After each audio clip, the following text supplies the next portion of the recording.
Good afternoon, Excellencies, distinguished guests, colleagues, and friends.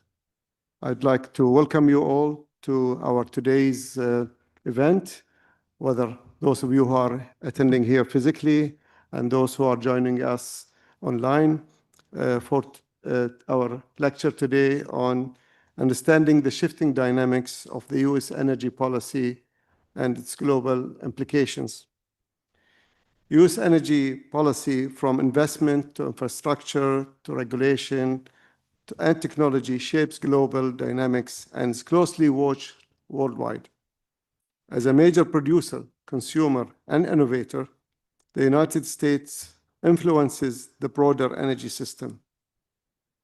We are honored to be joined today by two widely respected experts on this subject whose work has shaped global understanding of energy systems for many years. On my right is Jason Bordoff. He's the founding director of the Center for Global Energy Policy at Columbia University. He brings deep experience from government, academia, and international engagement. His analysis on markets, climate policy, national security, and technology is valued around the world for its clarity and practical relevance. On my left, Arjun Murthy. He has spent decades examining the global energy sector. His long-term market perspectives, insights on supply and demand, and work at Veritain, and previously across industry and finance, are followed closely by policymakers and investors alike. I'm also delighted to introduce our moderator for today's session, Christophe van Acht-Ross. He's the IEF Director of Energy Dialogue. At the IEF, effective dialogue starts with three basics. We convene, listen, and learn. From that foundation, the broader work of supporting global energy security can take shape. Grounding dialogue in data, transparency, and respect for different perspectives helps support better decisions across the interconnected energy landscape. Christophe and his team play a central role in that mission. They deepen our engagement across regions and markets by asking the right questions and convening the right people and contributing clear, original analysis. Their work keeps our discussions balanced, practical, and focused on issues that define the global energy security. As energy systems evolve and perspectives differ, the IEF offers trusted space where countries and companies can better understand each other through informed expert dialogue. We don't judge or interpret national policies. We help clarify them by bringing the right voices together. That's why insights from experts such as Jason and Arjun are so valuable. Energy security today reflects diverse choices, different resource endowments, varied market structures, and multiple technology pathways. No single viewpoint captures the full picture, but expert perspectives help us to assess risk more clearly and cooperate more effectively. With that, I'd like to thank Jason and Arjun for joining us today and for all of you for being with us. Jason and Arjun, we are looking forward to your insights. And may I hand over to our moderator, Christophe, please go ahead. Thank you very much, dear Secretary General. Jason, Arjun, welcome again to the IEF. It's great to have you here to help us understand these important policy shifts in the US. I think it's fair to say that the mood music has changed. There's quite a bit of a rupture with the previous administration's policies. We all understand that. I think we want to focus the debate maybe not on the real motivations, but more on the consequences of these changes. And also hear both, the policy implications, the market sector implications. So, Jason, I'd like to start with you. Maybe you can take us through these policy changes and then give the floor to Arjan again, of course, on the private sector implications thereof. Just to set the scene and to help us understand and to give your perspective of what these changes entail and what the consequences are for energy security, climate change objectives. Of course, the COP30 is going on as we speak in its final week. Are we moving towards a new consensus? Thank you. Jason, the floor is yours. Thank you, Christoph, and Your Excellency, Secretary General Al-Sharari. Thank you for hosting me here and hosting the whole delegation from the Center on Global Energy Policy. It's wonderful to be back in Riyadh, see so many dear friends here in the kingdom, and to be here, as I said, with several colleagues, Karen Young, who leads our Middle East program, our board member, Tracy Wollstonecraft, my colleague, Kevin Brennan, our fellow, Joe McMonigal, no stranger to this building. Thanks for your support in organizing this event here today. We're here, I'll just make a broad opening reflection or two on the week we've spent here and then engage more deeply in the discussion with Arjun. But we're here this week with this delegation from the Center on Global Energy Policy. For those who don't know us, the largest energy think tank in the United States, based in New York at Columbia University, to learn, and hopefully this can be an interactive dialogue and discussion and learn from all of you, but also to share some reflections from the work we do at the Center on Global Energy Policy. And it's important to come in person. It feels like one needs to come almost every month to keep up with the pace of social and economic change here in the kingdom. So it's a pleasure to be back. Had the chance to take the metro for the first time today, and it's extraordinary to see how that got built out. It's just one small example of the rapid pace of change. The Center on Global Energy Policy, for those, again, who don't know it, I created it 12 years ago when after serving for 4 years as energy advisor to President Obama at the National Security Council. And it was the idea for it was when you sit in policy positions or in the private sector or civil society, what you need to make good decisions is high quality, evidence-based, objective analysis.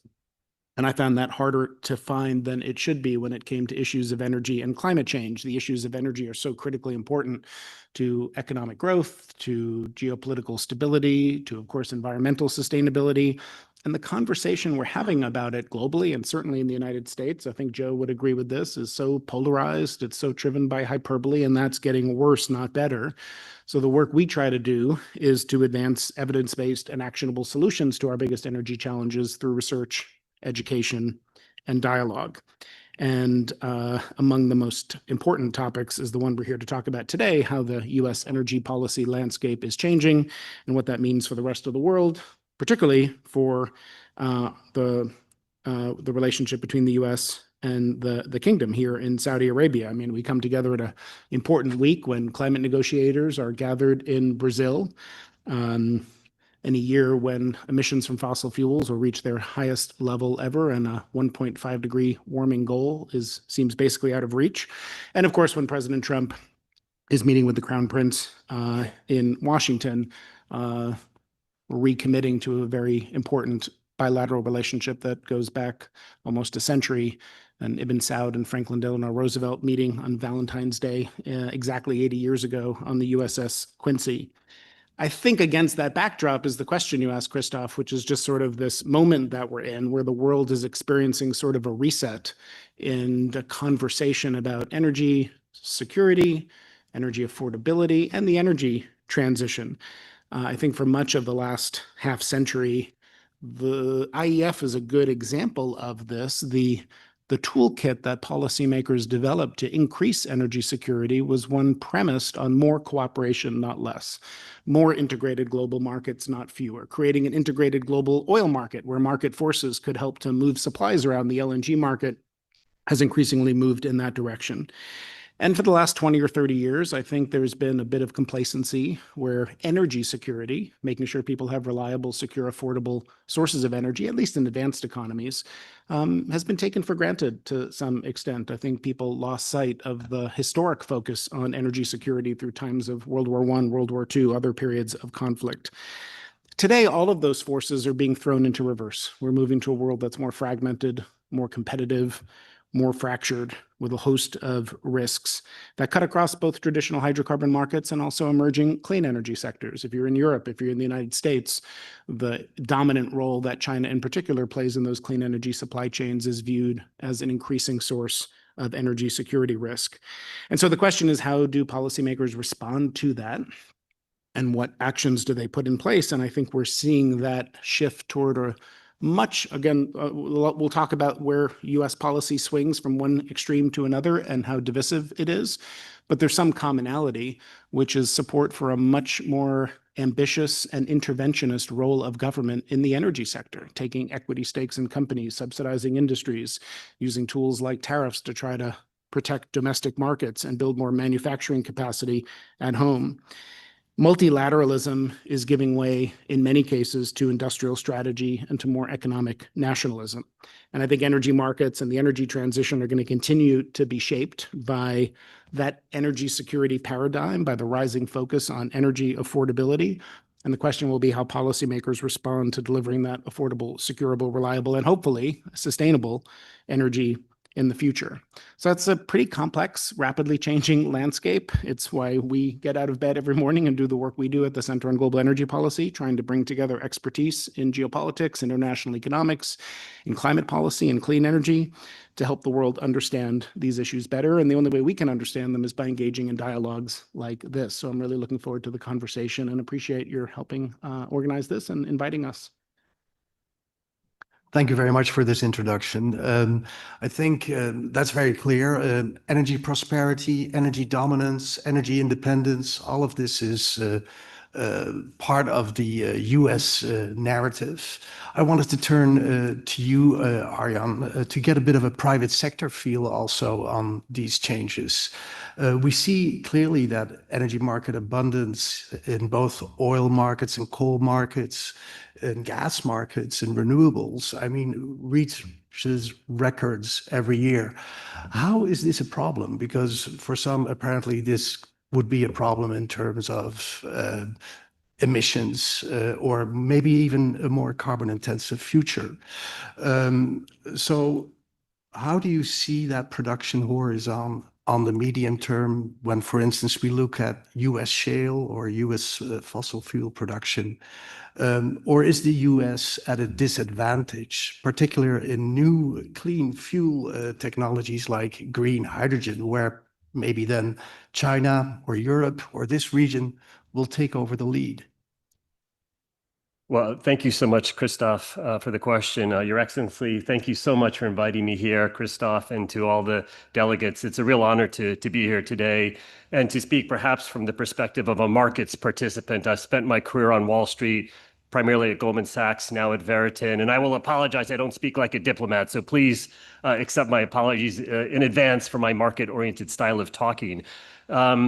You know, I've been doing this for 33 years, and I can say that this is probably about as an exciting a time to be looking at the energy sector that I can remember. Because it's not just about, even though the discussion might be about US energy policy, what happens in America or what happens in Europe. I think China was perhaps the real first example of a billion-person scale economy going from being at a lower income status to being much wealthier, and all the energy growth and changes that have come from it, some of which we're going to get into. They've gone from being a major consumer of oil, of natural gas, of coal, of copper, of all these other different commodities, to now turning that into a dominant manufacturing position. We knew that that was true for steel and aluminum and clothing and a bunch of things. It's now come to the energy sector. The electric vehicles and renewables, they dominate the value chains. They can have huge implications going forward. We live in a world where I phrase it as there's the lucky 1 billion of us. Those of us that live in rich countries like the United States, like many in Western Europe, Canada, and several others, who use a disproportionate amount of the world's energy. And then we have the other 7 billion people on Earth who use a fraction of the energy that we take for granted, that I take for granted, that my children take for granted?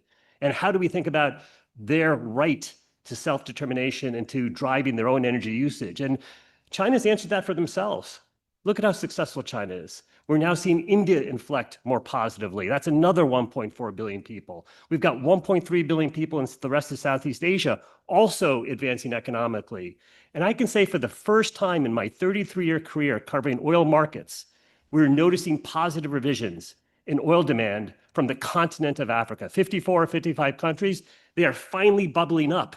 And I feel a great sense of optimism and hope that the 1.4 billion people in Africa can also join those economic S-curves and use more energy. So I feel like in the last decade, the world collectively forgot that we use energy to better our lives, that it is in everything we do. It's in this microphone, it's in our clothes, it's in the cars we drive. And without that, you have nothing. And the question then to ask is, what are the environmental responsibilities of that?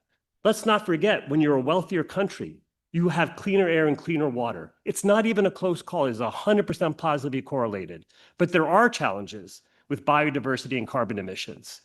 I think where I get optimism on this whole climate talk is my personal opinion is we went too far in the last few years of saying the world's going to organize itself around counting carbon emissions and net zero. I didn't think that made sense. It's why I went from being a board member to now being full-time at Verdun to help reshape how people think about that. But that's not the same thing as saying climate doesn't matter. We don't try and figure out how to address it. And when I look at those substantial energy needs, I'm going to use India as an example. India currently consumes 1.5 barrels of oil per person. Europe is the most efficient, rich region. They consume 10 barrels per person. In the US, we're 20. Canada's 20. 20 barrels of oil per person. The rich world overall is 13. If India got to 10, maybe it's 50 years from now, it'd be 45 million barrels a day of oil demand and 44.5 million barrels a day of oil imports. So it does not make sense for India to pursue an oil-only strategy. That's going to motivate electric vehicles. Hopefully it'll motivate vehicle weight restrictions that allows India to not follow in the America's path of being too dependent on SUVs. It's going to motivate renewables growth. And I've learned this from my friend Jason Bordoff. When you have renewables up and running in your country, we can debate where the solar panels came from, but it's a domestic resource once it's up and running. And that is energy security, it's energy independence. Maybe it costs less, maybe it costs a little bit more, but you're then not dependent on, say, LNG imports. I take a very optimistic view of where this world is going. When the world is becoming wealthier, when people are being lifted out of poverty, that is a great thing. And it cannot just be the lucky 1 billion of us that get to enjoy the fruits of the energy that exists in the world. And we should feel very excited that that economic wealth is spreading more broadly. You want us to just engage in so not surprisingly agree with everything Arjun said, and we've had this conversation several times, but I'm always left with a question after I listen to what is an incredibly persuasive and correct assessment of the world, which is what Arjun said. Arjun's describing, I think, a world similar to what I heard in ADIPEC a week or two ago about why, and I have written this for a long time, the world is in the middle of an energy addition, not a transition, that despite the extraordinarily rapid growth in clean energy, which has meant most of the growth in global energy demand, oil use is still going up, gas use is still going up, coal use is still going up, because that's what happens when you take an energy system as large as the one we live in and grow populations and grow economic activity. It's really hard to move from addition to substitution. And so the math of the global energy system is really unforgiving when you think about what it means to give people meaningful levels of prosperity, mechanize agriculture, industrial activity, not just enough power to charge cell phones or turn on light bulbs. The problem is that the math of climate change is really unforgiving too. And the reality of continued growth in hydrocarbon consumption means emissions go up. And the more emissions that are put into the atmosphere, the more temperature rise there is. And a 3 degrees Celsius world, according to an excellent report I was reading yesterday from CAPSARC and KAUST and Aeon Collective, means about 4 degrees Celsius of warming in Saudi Arabia. And a half century from now, that's roughly 67 additional days per year of extreme heat stress 35 degrees Celsius or more. And so the challenge is, how do we do both of these things at the same time and not focus only on one goal and not the other? I think Arjun's right that too much of the conversation, particularly in advanced economies, focused on the urgency of the climate challenge. It didn't appreciate how big the numbers are for the global energy system and how much that still requires hydrocarbons and how much that still requires investment in hydrocarbons. You're seeing the way the IEA is talking about these issues start to acknowledge that a bit more clearly than some of the conversation in the last few years. So we just need to figure out how to answer, but keep both of those thoughts in our head at the same time and figure out how to reconcile them, because there is a tension and it's a hard one. Yeah, I think we need to walk and chew gum at the same time. It's clear that there is a more carbon-intensive reality out there than we have previously been willing to admit to. So your point actually raises the importance of carbon management technologies to help, accept that reality and decarbonize the emissions from fossil fuel use. So what is your view on the changes in US energy policy on moving forward with investment in carbon capture, utilization and storage, and for instance, making good on the climate management, the carbon management challenge to abate 1 gigaton by 2030? Carbon management is a critically important part of how one thinks about achieving climate goals and reducing emissions over the long term. We have an expansive program at the Center on Global Energy Policy on carbon management led by Jack Andreessen, who did that work previously with Bill Gates at Breakthrough Energy. And I'm not at this point aware of almost any credible scenario for achieving whatever target you want to pick, net zero 2050, or even something less ambitious than that, that doesn't include meaningful amounts of carbon capture, carbon removal. That is not a magic silver bullet, and that plays an important role. You could look at different analyses, but it's somewhere around 1/5 of the cumulative emission reductions in those scenarios are addressed through carbon management technologies in some form. That is true. So the idea that you're taking fossil fuel use to zero is not true in any of these low carbon scenarios. It's also true that you're not going to still use 100 million barrels a day and carbon management your way out of that, right? So you're still going to need to find alternatives that are zero carbon forms of energy. To Arjun's point, we're going to need sort of all tools in the toolkit in order to get there. There is broader bipartisan support, and there's many oil companies that are doing really important work in carbon management, Occidental Petroleum and ExxonMobil and others. Although we have seen the Trump administration pull back some of the government support for carbon management technologies, which I think is unfortunate. I think hopefully that should be one of the areas like nuclear or geothermal where we could build some bipartisan consensus. I might just add to that and touch upon your first question too, which I didn't fully answer. I think it's always a question of what is the cost competitiveness of energy, and then how do we think about having various environmental rules around that? And so if you think of a topic like carbon management, an area that we should be really optimistic on is our understanding of methane, our ability to monitor it, to apply technologies, and to deal with it at sometimes a price where the price gets you more than the cost of it. That's true for some 50 to 90% of the problem, depending on where you are. And I feel really good that that's not just a US recognition, Canada, but frankly, many of the Gulf states. It has become a global recognition that methane is an area of optimism in this climate discussion. And in terms of abating emissions, it's a highly cost-effective opportunity. In fact, you're capturing resource that otherwise would be wasted. And if I'm someone who believes in, quote, energy abundance, well, we shouldn't be wasting the natural gas and just throwing it into the atmosphere. It's a source of optimism. If you ask me about carbon capture and tech, if we're not going to have a global price on carbon, which it does not seem like we're on track to in the near term, I will be more skeptical about how much volume of carbon capture we ultimately do. And I think I'd make that point.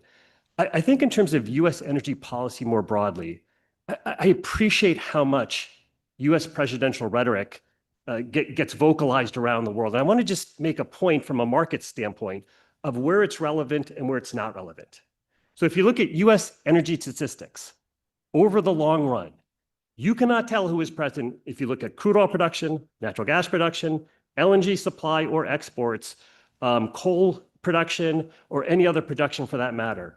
LNG exports were zero under President Obama. And thanks to someone who may be in this room, we are now the #1 exporter of LNG. It started with President Obama, continued under President Trump, continued under President Biden, and it continued under President Trump again. Shale oil started the seeds of it under George W. Bush. President Obama, despite rhetoric that might not have sounded too friendly to the oil and gas industry, was very smart in how he went about it. He went about saying, well, I'm not going to approve this pipeline from Canada, which impacted 6 Canadian oil companies and 2 Gulf Coast refiners. And in exchange for that, we've had a shale oil boom that, again, President Obama, perhaps against some in his party, said we're going to start exporting crude oil. Again, I think someone in this room might have played a role in that as well, and so we're grateful for that. That then continued under President Trump, continued under President Biden, and we might debate whether Trump, too, we're going to continue to have meaningful shale oil exports given the size and maturity. And so the point would simply be, the rhetoric is bad because we have 2 parties, and they're trying to win, and it's one or the other, and there's a home team and there's a visiting team, and they battle it out, and everything's on social media. You can't find that in the energy statistics. Now, for individual projects, it can be meaningful. Again, Keystone XL, it was meaningful, the decision by one president. To obviously many different countries, our foreign policy is very directed by a president. So in that case, relationships with any individual country can be significantly impacted. So it differentiates the domestic trends of oil, gas, LNG production from what I appreciate is much greater uncertainty in how we deal with individual countries. And I think that has been amplified in this most recent period of how now we're negotiating tariffs and various trade deals on a one-on-one basis. So there's a greater risk on foreign policy. I think there's far less uncertainty on those domestic production trends, and it's an important distinction. Solar grew the most rapidly under Trump 1. And I don't think it's because of anything he did. It's because in America we have states, and in America we have a large private market. And those are at least as important, if not more so to our domestic production statistics, than is what any one president says or wants. Arjun's point, of course, is really important and correct around carbon management, which was your question. There's little reason to do that without some policy incentive, right? I mean, you can, we're seeing ways in which energy security now can be a driver of some lower carbon forms of energy. In China last year, 2/3 of the electric cars sold were cheaper than the equivalent exact same car in an internal combustion engine form. So economics can drive that, a desire to reduce dependence, as Arjun said, on global oil and gas imports with domestic sources of energy, renewables, coal. You have a variety of drivers, but the only reason you would pay money to pull CO2 out of the atmosphere or not emit it is the climate problem. So if you have a different view on how severe that problem is, the level of policy support is going to be different. Can I give you one more carbon management opportunity that I think is significant besides methane? In the United States, this goes back to, it's after Carter, I believe H.W. Bush, we've had very strict corporate average fuel economy standards. We've said to our car companies, fuel economy has to improve 3 to 4% per year. You know what the actual number is? 0.2 to 0.3%. We have missed 95% of our fuel economy targets. Why? Because we went from 75% light cars to 75% sport utility vehicles. Every year, cars have gotten heavier. But what do you hear in the rhetoric? Oh, Trump reduced the CAFE standard. Oh, Biden's going to... It's been irrelevant. It's been bipartisan to ignore vehicle weight restrictions. And so it is not up to Americans to lecture the rest of the world, but if I was advising other countries that have large populations that currently use only a little bit of oil, have vehicle weight restrictions. This is not about banning ICE vehicles or promoting EVs. Rich Americans don't need EV tax credits. What we could do is have vehicle weight restrictions. We like choice in America, so banning SUVs won't be a popular slogan. But vehicle weight, we could have had 3% GDP growth and -2% gasoline demand growth, which is the dream. How do you increase the multiplier of a unit of economic growth relative to a unit of energy consumed? Instead, we've had flattish gasoline demand and 2% GDP growth. We did not have to have flat gasoline demand. It is SUVs that have caused that. And I would differentiate vehicle weight restrictions from saying we have to pay $150 per ton of carbon removed from the DAC project, as an example. Not that we shouldn't study direct air capture, But why not just do the vehicle weight restriction? It's so much easier. Or take the Riyadh Metro. It's great. It was really, really good. Just one more question from my side before I open up to the floor. I think it's important also to have a look at, you know, the rising cost of energy and what that means for industrial competitiveness, in particular in Europe. In my own country, this is an issue. So this systems approach to energy. Affordability. How do you see the opportunities between the US and the EU, the US and the GCC for investment in making energy affordable and resilient again? Not only in these regions, but also between the global north and the global south. Of course, you know, we may be on a temperature increase trajectory that is not acceptable or not really in line with the Paris Agreement. By the way, all IEF member countries, most of them are signatories to the Paris Agreement. But we also have issues about affordable energy access. Currently, I think the number is 730 million. Clean cooking, all of these issues point to a much more holistic approach where indeed the policy shifts in the US seem to be very well aligned with that reality. So there must be a private sector response in order to make good on those promises. So how do these shifts really unleash that power? Maybe I can start with that. One of the most unfortunate things about US energy realities over the last decade is somehow it's become very partisan. So I don't understand how oil and gas is Republican and solar and wind are Democratic. It makes absolutely zero sense. And so in the same way, I would have thought an LNG pause that the Biden administration did was not logical. I think the anti-solar and wind rhetoric, and specifically canceling a wind project that was nearly complete, or at least temporarily trying to pause it, was similarly unfortunate. Where I take optimism from all that is our largest companies, frankly in America, but also the world, NVIDIA, Apple, Meta, Amazon, Google, for the first time, truly have to care about energy. And we've been very fortunate in my firm, Veriton, that we're finding that energy consumers now want to sign up for our firm to understand energy, which I don't think was historically the case. I think Jason said energy has been taken for granted over all these years. It's encouraging to see energy consumers not just put out promises they can't keep. I'm going to reduce all my carbon from when my firm was founded in some garage. And despite the fact that you're like 25% of energy usage with all your power, it's not, the math doesn't work. They're now understanding that. And so when you look at the US not having had power growth for about 25 years, to now over the next 10 years, the forecasted absolute volume of power growth equals the actual power growth achieved in the continent of Africa over the last decade. That's 1.4 billion people who use very little energy. And now we're going to try and grow our energy, our power mix, about that same amount. It's a remarkable number. And this is where a company like Meta, a company like Google is going to say, I don't care about your ideology.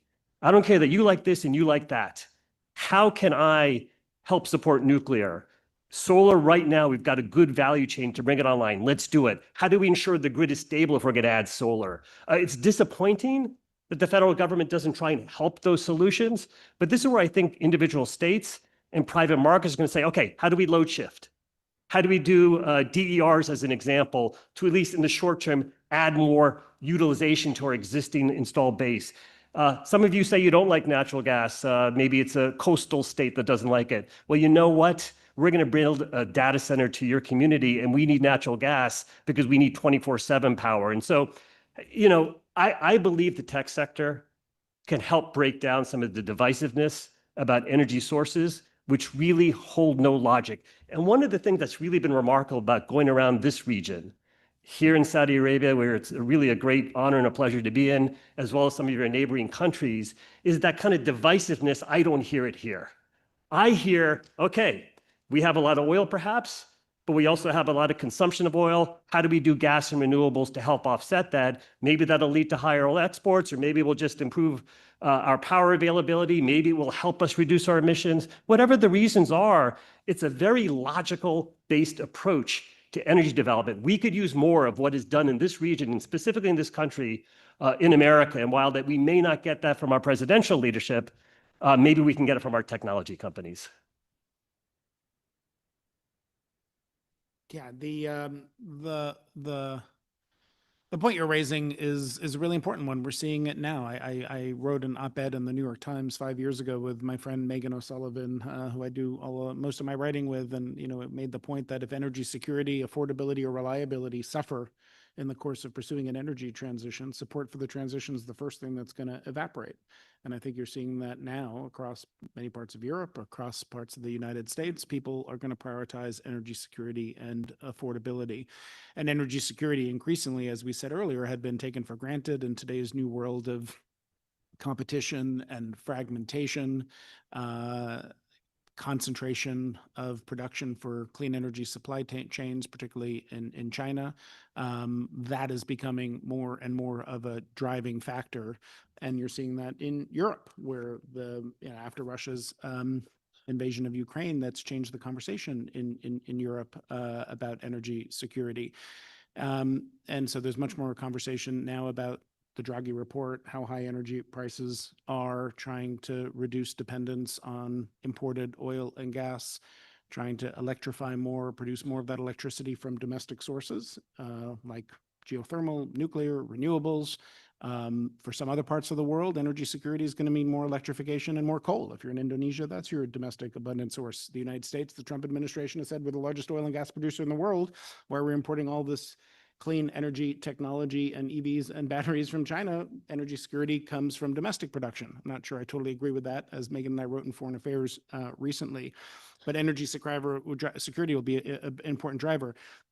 Arjun points to the experience here in the kingdom, which is doing extraordinary things with low carbon energy and with renewables, and using enormous resources that come from being a large oil producer to help finance some of those technologies. And that's the challenge in some of the economies you talked about. As wealthy as Europe is, or the United States is, advanced economies are facing levels of debt they haven't seen since World War II, and there's significant fiscal strain across Europe, as you know better than us, Christoph, where a few countries, other than maybe Germany and a few others, have the resources to invest in the upfront capital investments that are needed to try to change the energy system. Now, as challenging as that is, the rapid growth in energy is nearly all coming from emerging and developing economies, who are not responsible for historic emissions to date and for the challenges of climate change that have accumulated over time, and are saying, well, we sort of need a little bit of help in order to make some of that transition happen. And when you talk about energy affordability, as important as a political issue as that is in a place like the United States now, that sort of rings hollow to parts of the world where energy affordability means something very, very different. And basic access to energy is still lagging. As you said, 700 million people have no energy access at all, not to mention the billions more, as Arjun says, who use a mere tiny fraction of the energy so many of us take for granted. We've also been joined by the chairman of the IEF, Mohammed Kurdi, so welcome. And we have a tremendous representation here, not least the former Secretary General Joe McMonagle, ambassadors, key experts from IEF member countries. So I'd like to give you the opportunity to pose questions. If you don't have any, no problem. We also have cyberspace here. I have one question here, but I can also continue, and we can, there are many more issues I can raise, but is there anybody who would like to weigh in? Yes. Yeah, I would like to ask both Jason and Arjun, judging from the US innovation and their influence on the global energy markets, where do you see the next emerging technologies that will influence the next wave of energy influence on the global market by the US? Is it nuclear, advanced nuclear, or do you see other areas? Thank you. Yeah, Arjun said this before, which is, the focus for so long had been particularly on gasoline prices. That's the political issue everyone pays attention to. I think that was probably true in Republican as well as Democrat administrations. And now the focus is on power prices, electricity prices. We're seeing soaring demand for power because of AI and data centers, but also other reasons. And I wrote another piece recently with the amount of capital that is coming into the energy sector from these hyperscalers, some of the most credit-worthy companies with the largest balance sheets in the world, creating, firm commitments and offtake agreements and willing to put real money into some of the advanced and technologies. Solar costs have come down a lot, but particularly 24/7 firm sources of energy. Especially when there's a multi-year backlog for new natural gas turbines, even though the United States has very cheap natural gas.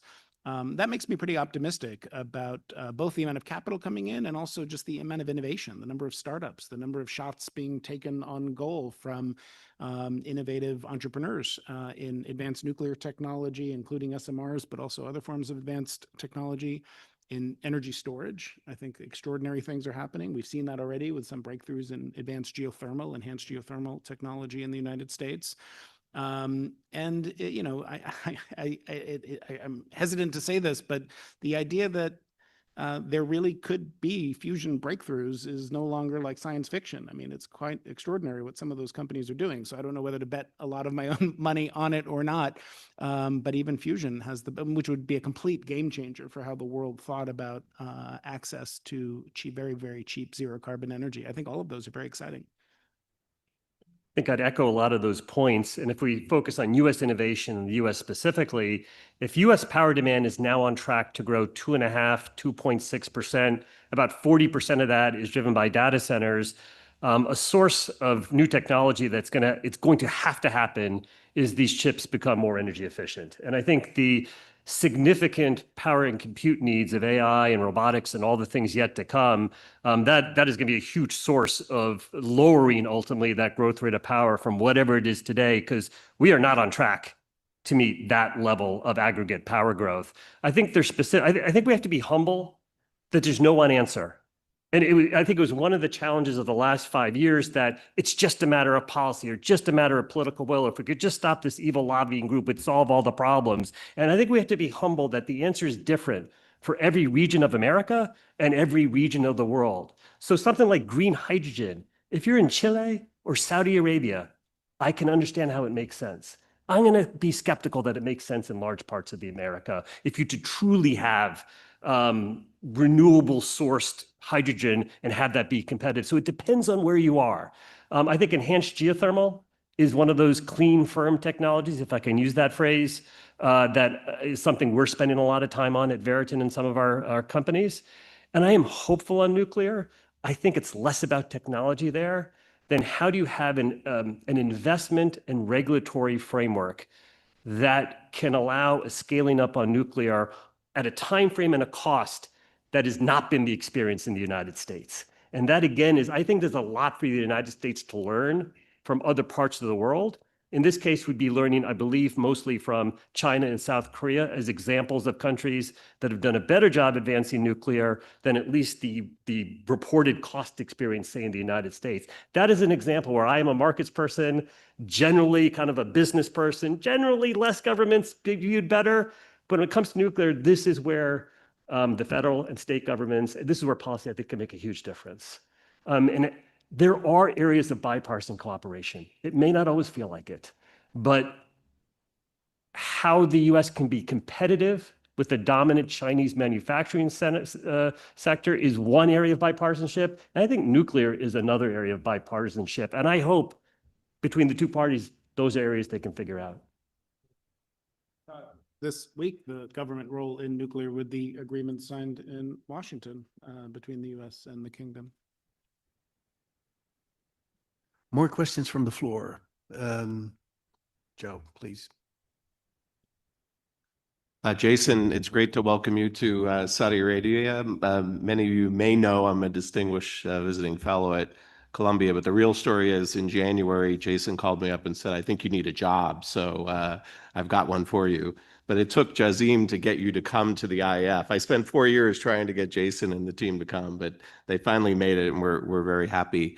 I think a topic that might be of real interest to this group here is something that I know Arjun is is an expert on because you have a lot of clients and also your past professional background. But to give a current state of play and assessment of U.S. shale and what might be going on there in terms of current production and future production? I think shale producers miss President Biden, if we're being completely honest about it. So he was not calling for $50 oil and, pressuring everyone to raise supply. So only half joking when I say that.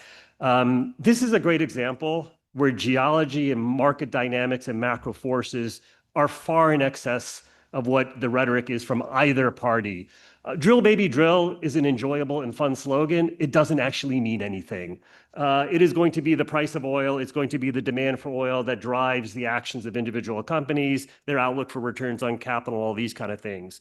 We've gone from a decade where U.S. shale oil counted for about 90% of net global oil demand growth to where that is unlikely to be anywhere near that number going forward. My personal view, the view of Veriton, is that oil demand will continue to grow for the foreseeable future, probably at least 1 million barrels a day. And if global GDP improves as we think might be possible, maybe we could start growing again upwards of 1.5 million barrels a day of annual global oil demand growth. And I view that as a positive sign. It means the developing world is increasing their economic activity, and hopefully so that is also true in the OECD. How are we going to meet that oil? And so I think when we talk about shale, the easiest portions of shale, that which works below $70 a barrel, is increasingly very mature. There is also now a strong requirement on the part of folks like myself, Wall Street, to tell companies, you don't get to promise high returns but not deliver it. So profitability had been challenged in the oil sector. It's now doing much better, and that commitment to dividends and stock buybacks, I don't think that's going to go away. What that also means is companies are not going to engage as a matter of strategy in drill, baby, drill. No one does that anymore. And no Wall Street person wants them to do that. So therefore, how would they start doing that again? It's going to take a much higher oil price. And I think there is a debate. How much of the oil is going to come from some of the major OPEC producers? We're in a world where almost no company explores anymore. Some of the Europeans continue to do it because they weren't really in shale. Almost every US company does very little, if any, exploration anymore. And the oil companies are frankly not dissimilar from some of the rhetoric you heard that I said I disagreed with, but they've acted the same way. They've acted as if oil demand is going to plateau. And frankly, some people critique major forecasting agencies for forecasting plateauing oil demand. Well, there's no difference in the forecast of some of the major oil companies for oil demand. They also forecasted plateauing oil demand. The risk is that it doesn't plateau.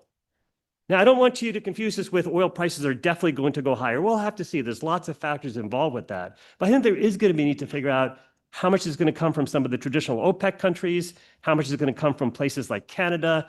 It's not just going to be shale. That final point I'll just say is recovery rates in shale are about 10% today of the original oil in place. Over the next 100 years, that number is going to be higher, but it sometimes takes a price cycle to get the technology cycle to happen. So I think, again, the days of easy shale oil growth are behind us, and that is an opportunity for producers and countries in the rest of the world to help meet the oil demand that they should help meet. Totally agree with Arjun. I'm just curious, you made a caveat at the end that doesn't mean oil prices are going up. I'm just curious why it wouldn't. If demand rises 1 million barrels per day per year and people are not investing in CapEx for the next Guyana kind of mega project, yeah, there'll be some growth in Canada or Brazil, but I don't know where the supply is coming from to meet that demand other than probably a couple of countries in this region. So now you're talking to a jaded market veteran who's watched oil equity struggle. So it's a great observation that I'm giving too many caveats about oil prices, which probably is a sure sign I should be more explicitly bullish on it.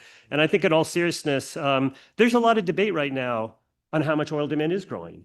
And so again, from the major forecasting agencies, you see as big of a divergence that we've ever seen historically. I have a personal view that the higher numbers are probably more correct, but that is still to be determined. It is an uncertainty out there whether oil demand this year even is growing 1.3 million barrels a day, as one group says, or only 700,000 barrels a day, as an equally reputable different group says. I think that still needs to be resolved. So maybe I should just say, I don't know if oil prices are going to rise in 2026.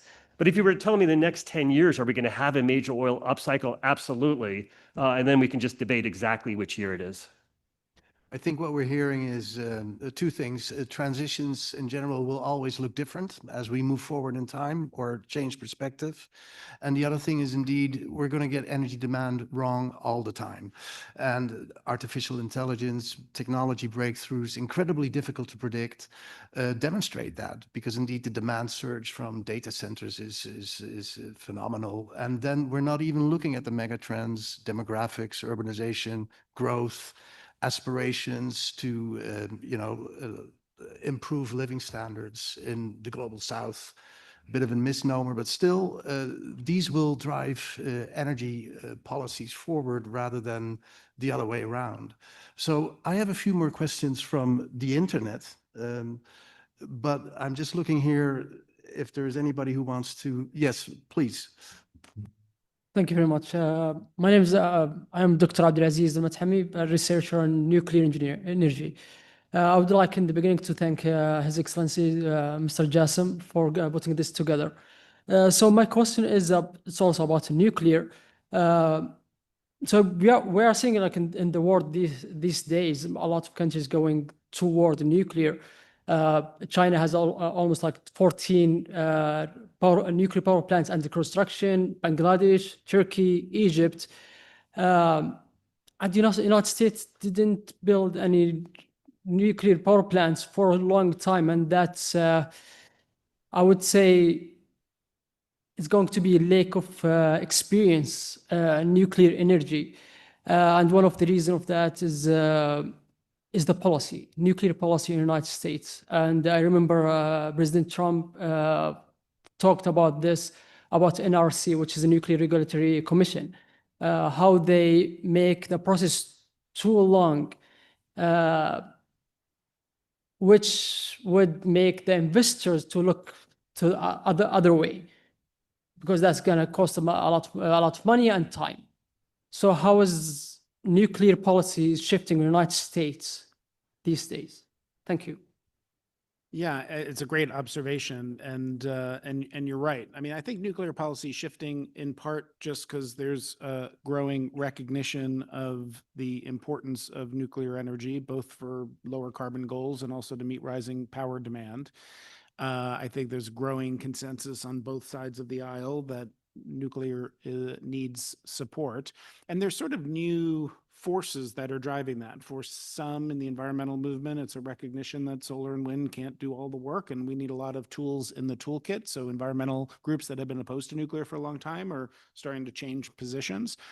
The technology is advancing incredibly rapidly, so that's giving people more reason for optimism. And as I said a moment ago, my background's at the National Security Council. There's a growing sense that it's an important national security issue for the U.S. to have capability in nuclear power. You meant, China's building the largest number of nuclear power plants in the world right now. Russia's building the largest number outside of its own borders. And I think when the US leaders and some in Europe too look at the global landscape, they say it's important to have diversification, and it's important for US companies to be playing in that marketplace. And government's willing to step in with more support than we've seen before. There's a growing movement, again, on both sides of the aisle for permitting reform and reforming some of these processes that have just taken too long, like reform of the Nuclear Regulatory Commission. And as we just saw with the US-Saudi agreement on nuclear cooperation, more recognition that the government needs to create opportunities overseas for US firms, Westinghouse or others, to compete. So it's just a different policy landscape. It's still hard. I'm not pretending this is going to be easy, but I think those are a bunch of forces that make things a little different today than they were in the past. The U.S. is dominated by market forces, and especially that's been true over the last 30 years. So we had nuclear, but then natural gas and shale gas made natural gas power very inexpensive. And so all we did was natural gas power. And then we lost sort of that ability to do nuclear, or we didn't do it for economic reasons. And then most recently, we've had very strong growth in solar. And people said, well, there's intermittency. So now we have batteries as well. And the price of batteries have come down. And so now we have almost overwhelmingly solar. Now we again want natural gas, but now the gas turbine capacity isn't enough to meet the growth in natural gas demand that exists out there. And I think it has now become a bipartisan consensus, different rhetoric for sure, that letting free markets simply do everything it will has not produced the best outcome for all Americans. So when we talk about the global South, we better include the US Midwest in that number, where so many factory jobs have been lost. And as a result of that, we have an opioid epidemic crisis, crisis of too much opioid deaths as an example, right? There's some real tragic and travesty that's occurring in large parts of America that often get attributed to the rest of the world. So we have a lot of areas where we need to improve upon, and those are some of the failures. I'm a Wall Street person. I've been 100% for free trade, and I have to rethink those views. There have been parts of those views that have not been correct. It has left too many Americans behind. And so how do we think about industrial policy? There are things that the current Republican Party are doing that someone like me would have been historically against, taking interests in specific companies and saying, we do need to do this technology and build this factory. Clearly, the Biden administration had their own version of doing that through the IRA and so forth.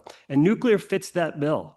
The idea that we should leave things only to market forces, I think there is now a bipartisan consensus that we went too far. And while markets and private enterprise are always going to be our strength, innovation, all those things, some adjustment is needed. And because it's America, it's going to be messy. We got social media, so it's going to be a lot of noise about it. But I think that trend of adjustment, it started and it's needed.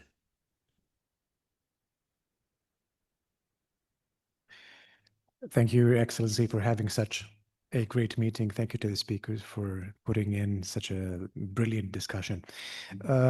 Two questions. My first question would be, yes, energy is important. We need it. Every society needs it. It's not the question here. My concern, call it naive, but is why is policy so politically charged with ideologically driven agendas? And how does policy distance itself from that process? That is the main concern, to be exact, about how policy evolves to be more practical or more expensive or less expensive. That's question number one. Question number two is, it's really good to be optimistic, but it doesn't, what scares me the most is over-optimism, because we've witnessed over the past couple of years what over-optimism towards one source of energy could do to setting the stage for newer policies or adapting the society or adopting new policies to society. That is really the bigger concern to me. Thank you. Abdulaziz, it's so great to see you. I know my friend from Twitter, and it's awesome to see him in person. So, and you're much calmer here with a very polite framing. So I would like more Twitter angst to come out in your question. But our politics are not on track to become less divisive, I mean, and rhetorical. And I think it is what it is, and it's unfortunate. So again, I think, where do we see bipartisan consensus? It is on how do we address the challenge of China's dominant manufacturing position? How do we reverse the excesses of free trade that left too many Americans behind? There's bipartisan consensus on that. And there is a dominance that comes from our technology companies who are, the market cap as NVIDIA is larger than the entire stock market of every country besides Japan and the United States itself.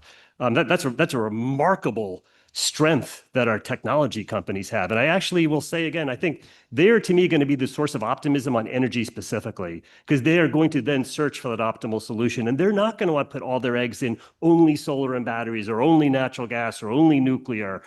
They will be true. All of the above is frankly a lazy phrase. It is some of the above depending on area and opportunity. So there's some places where natural gas does make sense. There's some places where it doesn't. There's some places where solar and batteries make sense. There are other places that it does not. And if I have over-optimism on anything, maybe this is wishful thinking, it is that the technology sector will help bring a healthier energy conversation than what we've had. But I think it's very important that the US Northeast looks like they're going to actually take their, finally accept gas from one state over. It's crazy to have New England importing fuel oil from, outside of the United States and importing LNG from outside the United States because for when the solar is not there, the wind is not there. That doesn't make sense. They're now going to import natural gas. And I think we should remember the #1 renewable state is Texas. I don't think Texas is as hardcore conservative as is often perceived, but it's absolutely a conservative state. It is the number one, because market forces suggested it was an excellent opportunity in the ERCOT grid. And so again, I would just encourage people, I appreciate it's hard as an American, but let's look at what's actually going on in markets. Let's look at what's actually going on at the state level. And there's really a lot I think we can feel good about where the United States is going to be despite our very unfortunate and divisive headline rhetoric. Yeah, great to see you, Abdulaziz. I think you're just asking a very hard question, and I don't pretend that I know the answer to it. Why are we becoming so much more polarized? Why is the ideological pendulum swinging? Maybe Joe has thoughts about it too. I don't want to go deep into a seminar on US politics. There are some structural reasons for that. The way our political system works, the way our elections work, increasingly we've divided ourselves into elections where Democrats and Republicans are running in increasingly safe districts. That means that the actual competition happens in a primary where Republican runs against Republican or Democrat runs against Democrat. And so you have incentives politically to be more to the extreme rather than try to come to the center, which is where most Americans are. And you see those in the results of our elections. The result of the democratic system we have, which is wonderful in many ways, also doesn't provide a lot of opportunity for long-term thinking. A Vision 2030 or a 5-year plan in China, or the ability to take a long-term view of things, which has a lot of benefit, is just less true when the political pendulum swings as sharply as it does. Part of the reason the work we do at the Center on Global Energy Policy, I think, is important is because people need to be better educated about these issues to really understand the complexity, the scale of the global energy system. And what I said earlier in my opening comments that, two things can both be true at the same time, and you need to be able to hold multiple thoughts in your head. And the reality is the reality of what emissions do to create the problem of climate change and how negative the impacts of that will be, and how much investment is needed in oil and gas to meet today's energy needs, and how do we think about a transition that maybe will take many, many decades. So there's a real tension there. And I think when there's a simplistic understanding on all sides, that solar power, as incredible as it is and how cheap it has become, solar and wind are not going to be able to meet the world's energy demand, certainly not without the economic growth that Arjun's talking about. And you need to sort of take a more expansive view or a more sophisticated understanding of climate science or whatever it is. So I just think better understanding about how difficult these issues are, and to understand the energy system, to understand sustainability issues, sort of forces a bit of humility, and you need to try to approach slightly more pragmatic solutions. I think we're lacking all of those things. I recognize the ambassador of Sierra Leone, please. Thank you. First of all, let me thank you for this enlightening information that you have provided us this afternoon. I'd like to turn the dice around and ask about the African continent. What do you see the way forward for us in terms of improving energy supply, understanding that we have a lot of these natural resources on the ground, but not being exploited? Sure. I mean, I think Arjun's been very articulate here and in many other cases where I've seen, his optimism when he looks at the outlook for oil demand, in part because of economic growth in the continent of Africa. It's an extraordinary growth opportunity because of how little energy is used per capita, and any kind of just energy future and just energy transition means the people in Africa should be consuming much more energy than they are today. And that's what makes sort of the math of meeting global energy needs with lower emissions hard. But I think there's a lot of opportunity there. I think the comment I started with earlier about geopolitics and energy security and how much more important they are as a driver is also a source of enormous opportunity for Africa. If you want to think about diversifying supply chains for critical minerals, for clean energy technologies, we've seen recently in the Trump administration billions of dollars through the Development Finance Corporation with private actors in the business community to create incentives for U.S. companies to engage in critical minerals, mining, refining, and processing in Africa, for example. It's going to be really important. We design partnerships to do that in ways that are not merely extractive, but that create economic value for the countries. We don't always have a great experience with doing that. And I think it's really interesting. The IEA did some analysis not long ago about the outlook for oil and gas in low carbon scenarios. And in a world of declining oil demand, which we are not at yet, and maybe as Arjun said, we won't be for a long time. But the question is, where does that oil and gas get produced over a multi-decade period? If you just let markets figure it out, it'll be the cheapest sources of oil and gas, I think. You might have policy incentives to say it should be the lowest carbon sources of oil and gas. The kingdom looks pretty good in that regard. But there was a sort of, I forget what they called it, like an equity scenario. What if the transition plays out over a multi-decade period of declining oil demand, and the producers that produce the longest are the ones that haven't yet monetized those resources? Norway has gotten wealthy. The United States and Alaska has gotten wealthy. The kingdom's gotten wealthy. There are many countries in Africa that have oil and gas resources, and if the world's going to be consuming that for multiple decades to come, it's reason I understand why people are like, well, it's time for us to monetize those resources. There's a lot of potential for conflict in that outlook for the world. In a world where oil demand starts to decline, and the question is, well, who gets to keep producing, and how do we think about a cooperative approach to those rather than countries stepping in to try to support their domestic production rather than see some of their production shut in before other countries do? Arjun, may I also kind of like throw in the question, the issue about access to financing and the criteria for access to financing and how they discriminate or not? Sure, and thank you, Mr. Ambassador, for your question. I actually think Africa is probably, the continent is the most interesting area for someone like myself to study and understand better going forward.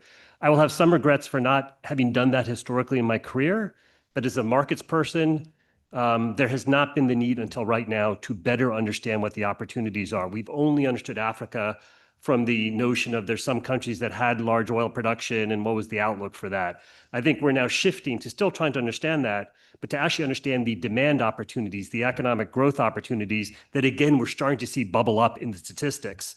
I will say a couple different things, and I better again apologize for being a markets person, not a diplomat, before I start saying this stuff. But how can Africa collectively have its own representation?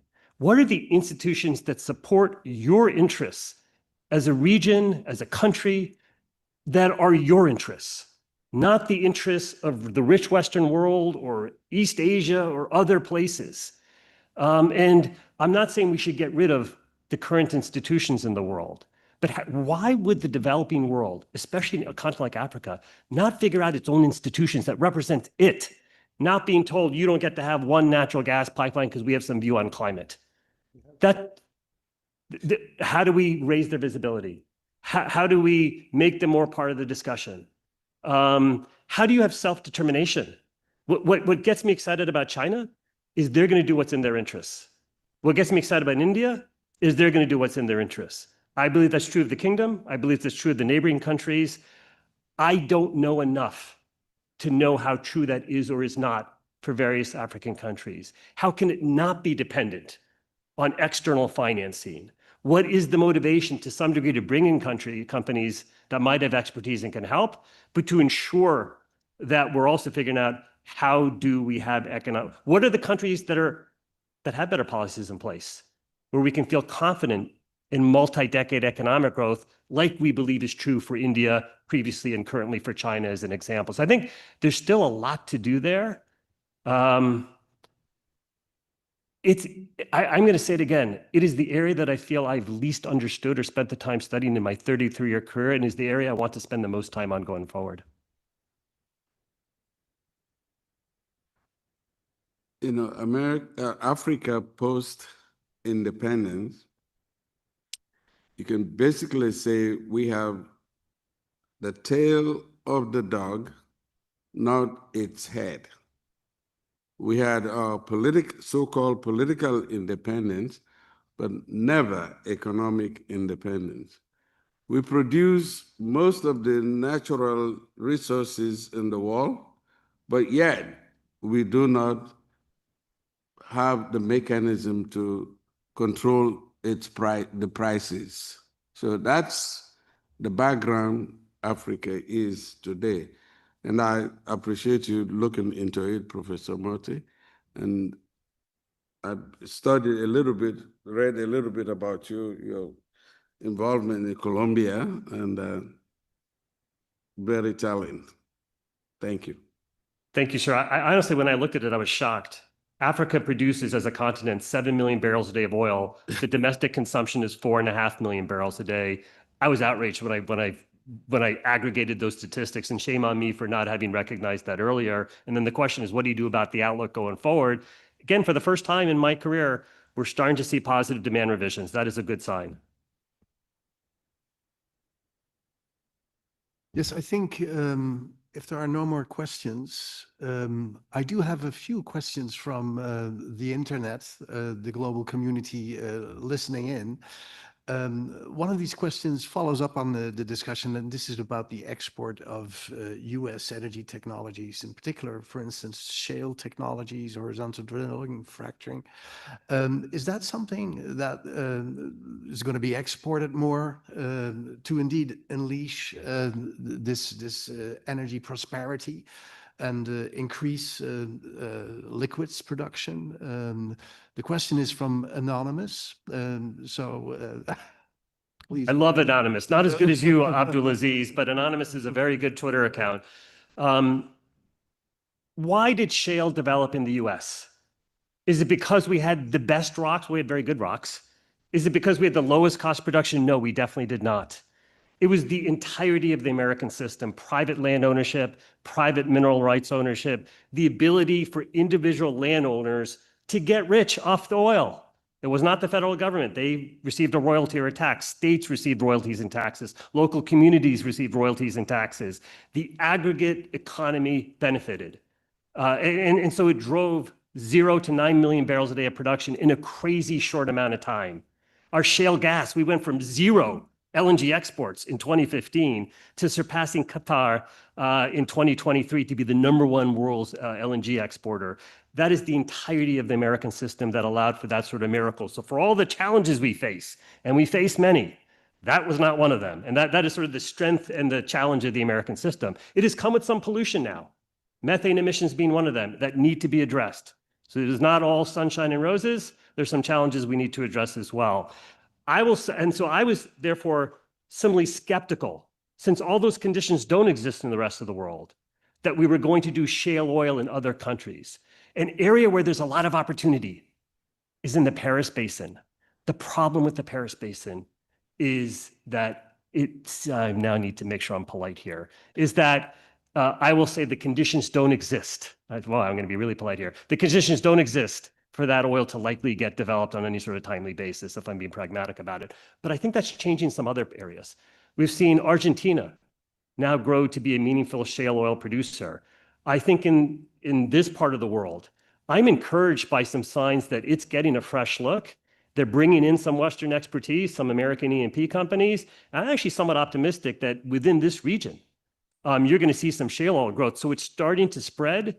But again, the spread has always been as much about in America, we have thousands of companies. They all experimented. And I think this is still a polite thing to say. If ExxonMobil, if we still had Standard Oil Company and they owned all of America, we would have 0 shale oil production. And so the ability to experiment comes with a private enterprise system. But I do actually think we're going to start, and I think this is going to be, how do you meet future oil demand growth? I'm actually going to say for non-US shale oil, non-Canadian shale oil is going to be one of those areas of growth. Very good. I think we're drawing to a conclusion. I want to give you the opportunity to kind of like close with a statement focused on what of these changes are reversible or not. To give an example, is the US going to rejoin the Paris Agreement at any time soon? What are the most significant lasting impacts of the current administration's energy policy pivot?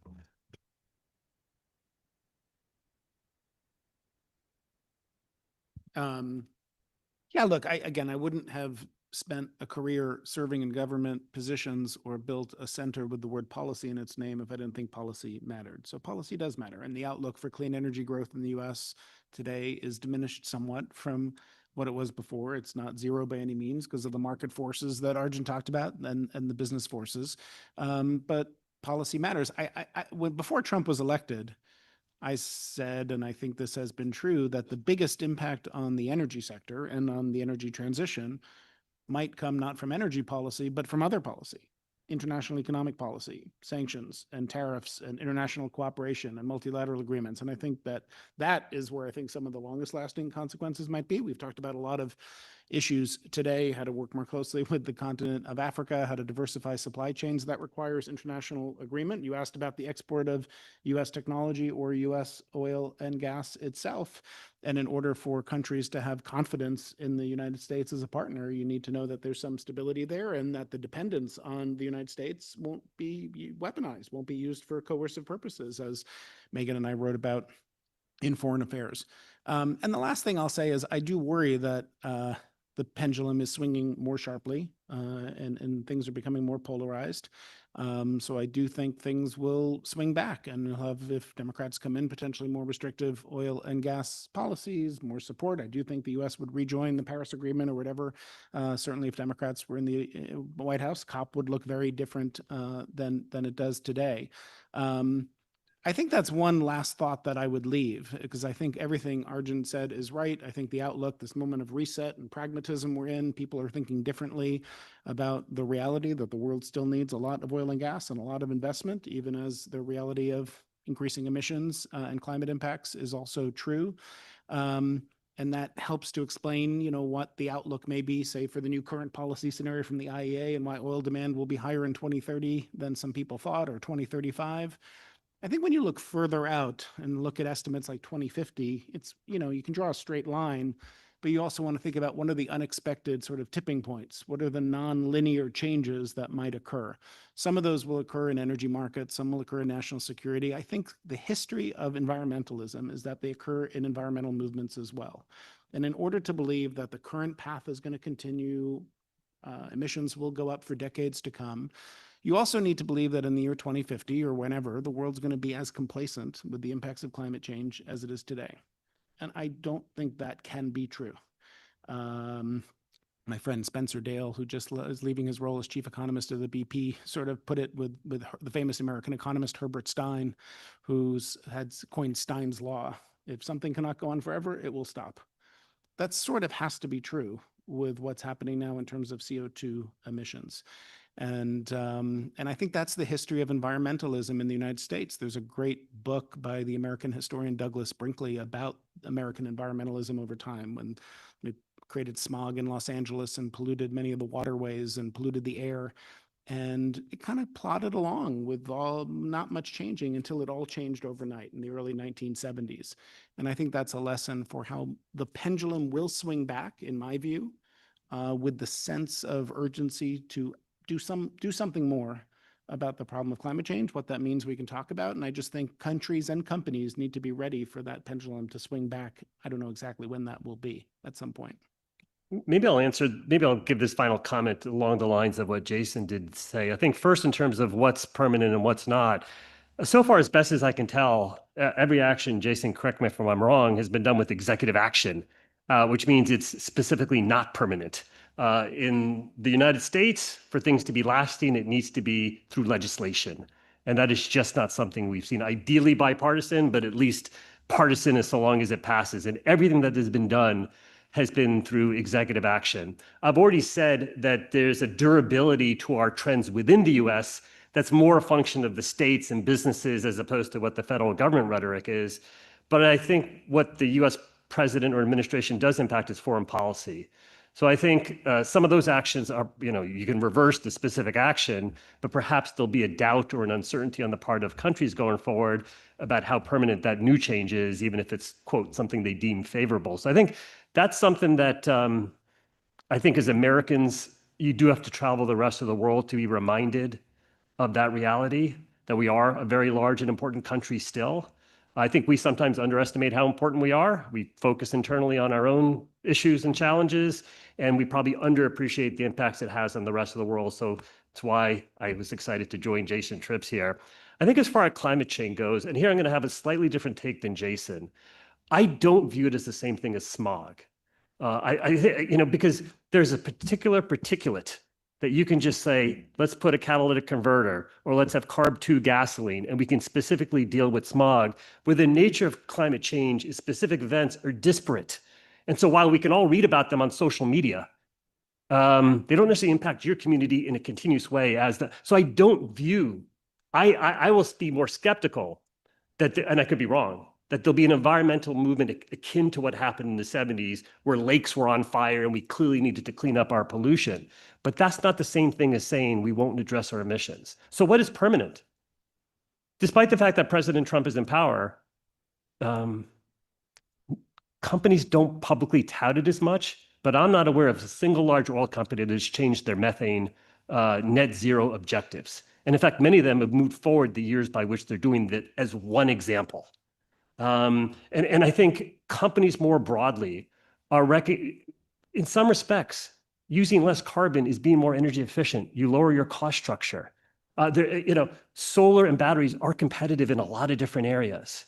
And I will say again, you'll never meet the needs of the other 7 billion people on Earth only with oil or gas, or for that matter, even coal. You're going to need the new technologies. And one thing we know is it can be hard to predict when fusion's going to have its breakthrough or some form of hydrogen is going to have its breakthrough. I think oil demand is going to grow for the foreseeable future, and I don't think anyone can know today what decade, let alone year, it's going to peak. But I didn't say it'll never peak.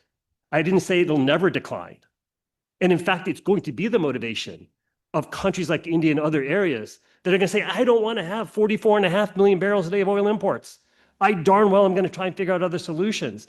That can be unsatisfying to those that are most passionate about climate and environmentalists that I am friendly with, believe it or not. But I have a lot of confidence. The world wants to be richer. And in being richer, energy independence and security ultimately comes with actually a decreasing carbon footprint, even though, again, I think oil demand will grow for the foreseeable future. And so, again, I might be too optimistic that is possible.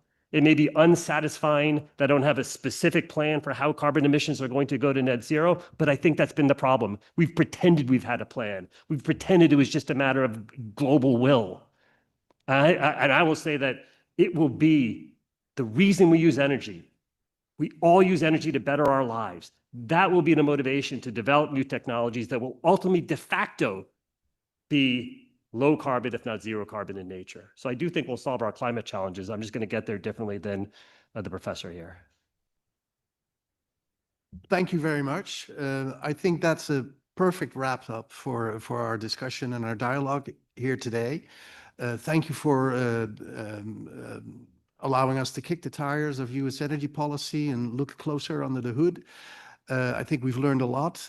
Thanks to all the participants and your participation. One of the takeaways is clearly to depoliticize. We need more inclusive energy dialogue. And of course, that is exactly what we do here. And we're very happy to have Africa at the table. Sierra Leone, Ambassador, thank you for your presence. We acknowledge Joe McMonagle, our former Secretary General, Yassab al-Shirari, who've been working very hard to also get that North-South dialogue. And I take your point, Arjun, it's not only North-South. I've always called it a misnomer. Energy poverty is real. Also, although of a different order of magnitude in OECD economies. So we have to acknowledge that. Join me in thanking our speakers. Thank you.